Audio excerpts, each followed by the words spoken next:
what intrigues me is the future of Jose Mourinho, given that he's just been given a new contract. And I think when the new contract was given, I think everyone agreed that it was the right decision.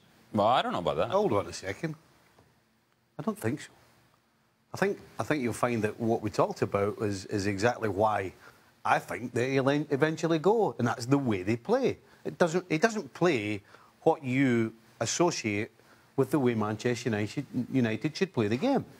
And so, for that reason, that's why eventually he should go. But it's all down to how strong the board are.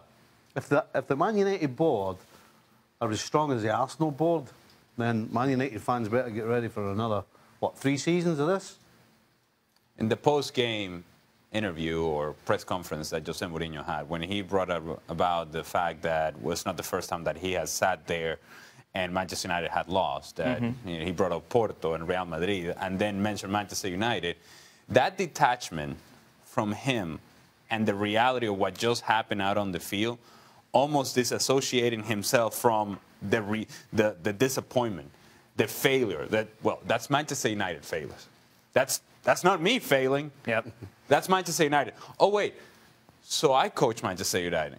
And then at that point, then you have to start asking questions. If you're a fan, if you're the board, if you're whoever, if you're a decision-maker Manchester United, it's like, this guy will stop at nowhere short of saying it's everybody else and it has nothing to do with me.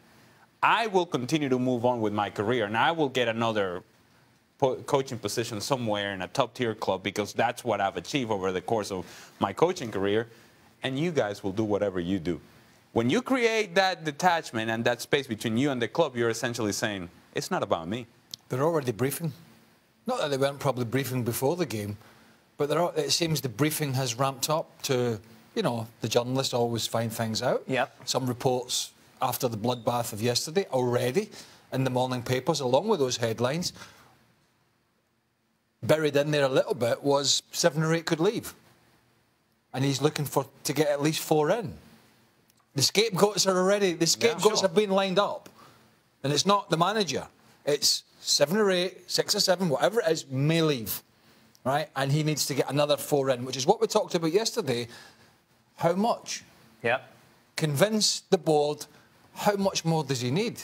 And I think that's going to... I would be shocked if he was allowed to bring 3 or 4 big stars in, but who knows? I'm intrigued, obviously, you're played. If you're in a situation like, if you're an Antoine Griezmann, for example, and you have Manchester United knocking at your door and you have other offers, how much does it play into your decision-making, the style of football that we see under Mourinho? You know what you're going to get. Would it put you off? I think it would make you think. Whether it ultimately would put you off, I don't know. Look, United are a big draw. Huge.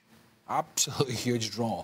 But there's no doubt that this particular coach at this juncture of his career, and he's not always been like it, there's been times, particularly early, he was much better. Yeah. Much better at dealing with everything. He's so ensconced now and fighting everybody and battling. But it certainly would make some of the top players, I think twice. Choice. It's a bit choice, isn't it? If you're the top player, you've got a choice of Manchester United. Seemingly, Manchester United and Manchester City, you would think a top player would pick Manchester City, wouldn't you? So why did Sanchez pick Manchester United? Well, because City didn't offer them the money that United were willing to. So unless you're chasing money, it doesn't matter. It depends on what you are. If you're all about the dough, then regardless of how they play, who the manager is, who your teammates are, you don't care. I'll take the dough. If you're a real professional and a winner and a guy that wants to win the big titles, then if you've got a choice other than Man United, then that's what you take. Ask a guy like Kaká, for example, whose career just unraveled. He was the best player in the world at one point and then went to play for Jose Mourinho and somehow disappeared. And to me, that's sort of what Jose Mourinho, in some ways, yes, he has won a lot of things, and you can't take that away, but then you can't also take away the fact that he seemed to stifle players and really hinder the growth of players. Ask Kevin De Bruyne. Yep. Romelu Lukaku. Now we'll think Lukaku is fantastic. He didn't want him to begin with.